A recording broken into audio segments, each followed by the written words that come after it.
ये बात है 1570 साल पहले की, जब रोमन एम्पायर पर कई बारबेरियन ट्राइब्स ने हमला कर दिया। बारबेरियंस और हंस ने रोमन एम्पायर के कई शहरों पर हमला करके खूब तबाही मचाई। वहाँ रहने वाले लोग जान बचाकर भागना चाहते थे, लेकिन एक तरफ एड्रियाटिक सी तो दूसरी तरफ ट्रेनियन सी उनका रास्ता रोके हुए था। उनके पास एक ही ऑप्शन बचा था, लिहाजा उन्होंने समंदर में बने करीबी आइलैंड्स पर भागना शुरू कर दिया। वहाँ पहुंचकर वो हमलों से तो बच गए, लेकिन ये आइलैंड्स साहिली झील में बने थे, जिनकी मिट्टी इतनी नरम थी कि इंसान भी उसके ऊपर नहीं टिक सकता था। पर सभी मुश्किलात के खिलाफ जाकर इन लोगों ने यहाँ पर न सिर्फ बसेरा किया, बल्कि एक के बाद एक इंजीनियरिंग के कारनामे दिखाकर बिल्डिंग्स, कैनाल्स और यहाँ तक के ब्रिजेस भी बनाए। यही वो शहर है जिसे आज दुनिया वेनिस के नाम से जानती है। बावजूद इसके कि यहाँ पर ना रोड्स थे, ना जमीन और ना ही पीने का साफ पानी, लेकिन फिर भी वेनिशियंस ने इसको सबसे पावरफुल सिटी बना कर दिखाया।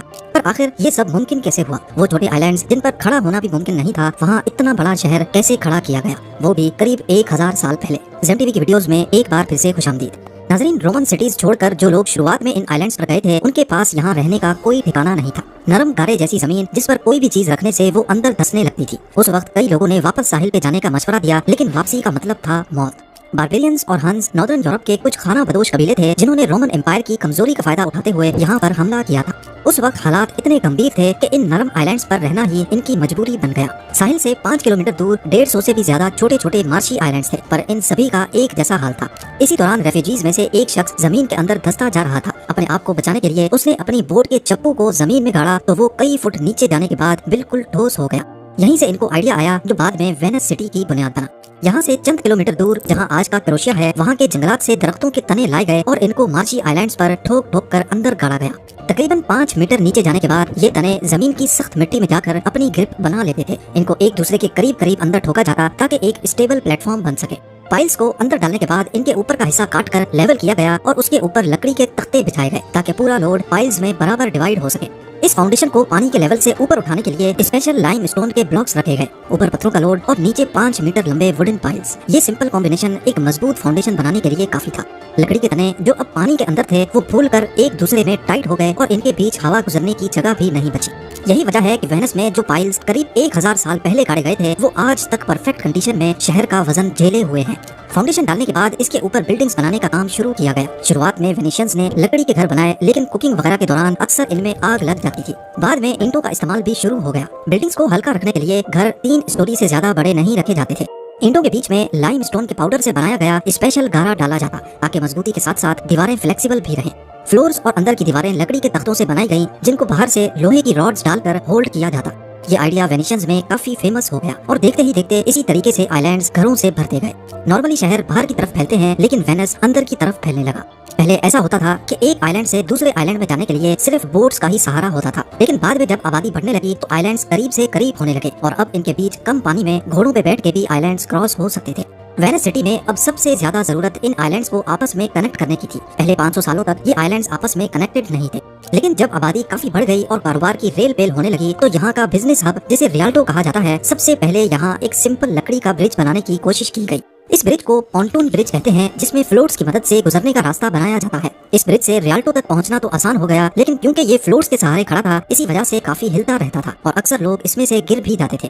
बाद में यहाँ लकड़ी का परमानेंट ब्रिज भी बनाया गया, लेकिन ईयर 1310 में हंगामा आराई की वजह से इसको आग लगा दी गई।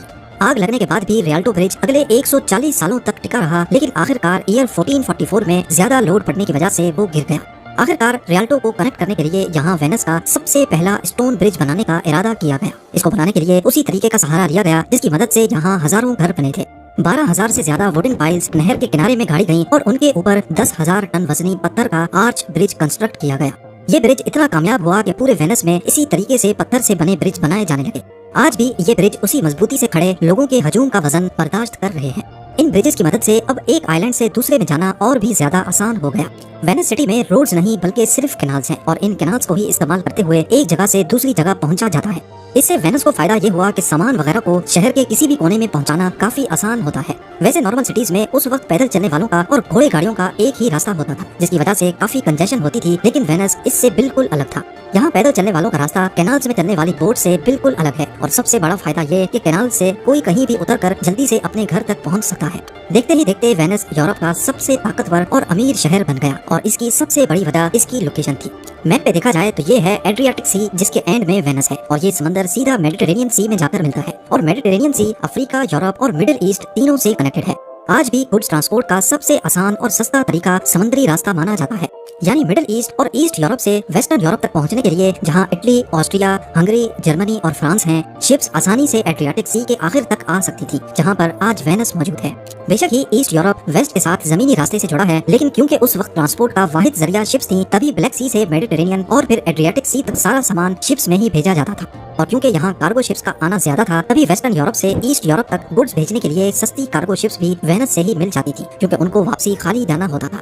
बिजनेस एक्टिविटी की वजह से वेनिशियंस काफी मालदार हो गए। ये देखते हुए आसपास मुल्कों के लोग भी वेनिस में बसने लगे और देखते ही देखते यहाँ की आबादी काफी बढ़ गई। अब वेनिस में पीने के पानी की डिमांड हद से ज्यादा बढ़ गई। बेशक वेनिस चारों तरफ पानी से घिरा हुआ है, लेकिन ये समंदर का नमकीन पानी है जिसे पिया नहीं जा सकता। कुदरती चश्मों या रिवर्स के ना होने की वजह से यहाँ फ्रेश वाटर जमा नहीं होता था। वेनिस में पीने का पानी मेन लैंड से ड्रम्स में भर भर के कश्तियों में लाद कर लाया जाता था, लेकिन जब यहाँ की पॉपुलेशन 1,70,000 हुई तो पानी की किल्लत होने लगी। इस पॉइंट पे वेनिशियंस के इंजीनियर्स को एक बार फिर से अपना दिमाग चलाने की जरूरत थी। कुछ तो ऐसा करना था जिससे वेनिस की बढ़ती आबादी को पीने का पानी मिल सके, वरना यहाँ का बिजनेस भी अफेक्ट हो सकता है। वेनिस में ही आइलैंड्स के चंद हिस्से ऐसे थे जहाँ कंस्ट्रक्शन नहीं हुई थी। उन आइलैंड्स पे बारिश के पानी को जमा करने के लिए गहरा गड्ढा खोदा गया और उसकी दीवारों को मिट्टी और गारे से वाटर प्रूफ बनाया गया। अगर आपको लग रहा है कि इन गहरे गड्ढों में डायरेक्टली बारिश का पानी स्टोर किया जाएगा, तो ऐसा नहीं है, बल्कि वेनिशियंस की सोच इससे ज्यादा एडवांस्ड थी। इन गड्ढों में कुआं बनाकर उसके इर्द गिर्द रेत और पत्थर डाले गए और उसके ऊपर टाइल्स लगाकर वापस प्लेन सरफेस कर दिया गया। सरफेस पे कुछ सुराख छोड़े गए जिसमें से बारिश का पानी अंदर जा सके। ये पानी रेत और पत्थर से होता हुआ जब कुएं में जमा होता तो ये फिल्टर भी हो जाता था। पानी की फिल्ट्रेशन का ये नेचुरल प्रोसेस है। बारिश का पानी जब पहाड़ों से चश्मों की सूरत में नीचे आता है तो पत्थरों और मिनरल्स से गुजरकर वो बिल्कुल साफ पीने के काबिल हो जाता है। वेनिशियंस का ये फिल्टर सिस्टम इसी बुनियाद पे काम करता था, लेकिन सवाल ये है कि इतने छोटे से एरिया में आखिर कितना ही बारिश का पानी जमा हो पाएगा। इसके लिए आसपास घरों की छतों पे पाइप्स लगाए गए जो बारिश के पानी को सीधा इस फिल्टर में डालने का काम करने लगे। ऐसे पानी की कलेक्शन के लिए सरफेस एरिया भी बढ़ा दिया गया। देखते ही देखते वेनिस में 600 से ज्यादा छोटी बड़ी फिल्टर वेल्स लगा दी गई। 10 से 12 घर आपस में मिलकर एक ही फिल्टर वेल शेयर करने लगे। वेनिशियंस ने एक बार फिर से अपने शहर को बचाने के लिए एक मास्टरपीस तैयार किया, लेकिन अभी भी वेनिस में एक बड़ा मसला मौजूद था, सीवरेज। नॉर्मली शहरों में अंडरग्राउंड सीवरेज लाइंस बिछाई जाती हैं जो वेस्ट को शहर से दूर लेकर जाती हैं, लेकिन वेनिस में ग्राउंड ही नहीं तो सीवरेज लाइन कहाँ बिछाई जाएंगी। अभी तक वेनिस में लोग वेस्ट को कैनाल्स में ही फेंक देते थे, लेकिन जिनके घर के सामने से डायरेक्टली कोई कैनाल नहीं गुजरता था वो अपना कचरा पाथवेज पर ही फेंक देते थे। इसकी वजह से ये पाथवेज अक्सर औकात बदबू से भरे रहते।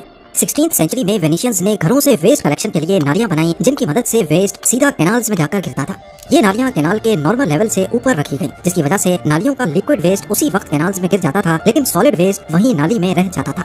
फिर हाई टाइड के वक्त जब कैनाल्स का लेवल बढ़ता तो पानी नालियों के अंदर मौजूद सॉलिड वेस्ट को कैनाल्स में खींच लेता था। समंदर में दिन में 2 मरतबा हाई टाइड आती है और ऐसे दिन में 2 मरतबा नालियां खुद साफ हो जाती थी। हाई और लो टाइड्स की वजह से दिन में 2 मरतबा समंदर का पानी वेनिस के कैनाल्स में दाखिल होता और पॉल्यूटेड पानी की जगह ले लेता। ऐसे न सिर्फ घरों की नालियां बल्कि वेनिस के कैनाल्स भी साफ रहते, और क्योंकि ये सॉल्ट वाटर है जो कि डिसइंफेक्टेंट के तौर पे भी काम करता है। आज भी वेनिस में यही सीवरेज सिस्टम काम कर रहा है। हैरत अंगेज तौर पे 1000 साल पहले जिस इंजीनियरिंग की बदौलत वेनिस को बनाया गया था वो आज तक काम कर रही है। बिल्डिंग फाउंडेशंस, कैनाल्स, ब्रिजेस और सीवरेज सिस्टम। आपको बताता चलूं कि वेनिस धीरे धीरे जमीन में धंसता जा रहा है। ये एक नेचुरल प्रोसेस है जिसकी वजह से हर साल ये शहर 1 से 2 मिलीमीटर नीचे धंस रहा है। ये दुनिया का वाहिद शहर है जहाँ ना गाड़ियाँ हैं ना मोटर बाइक्स। यहाँ हर साल फ्लड आता है जिसे एक्वा एल्टा कहते हैं। सर्दियों में यहाँ पानी का लेवल काफी बढ़ जाता है और अक्सर वॉकवेज पानी के अंदर चले जाते हैं।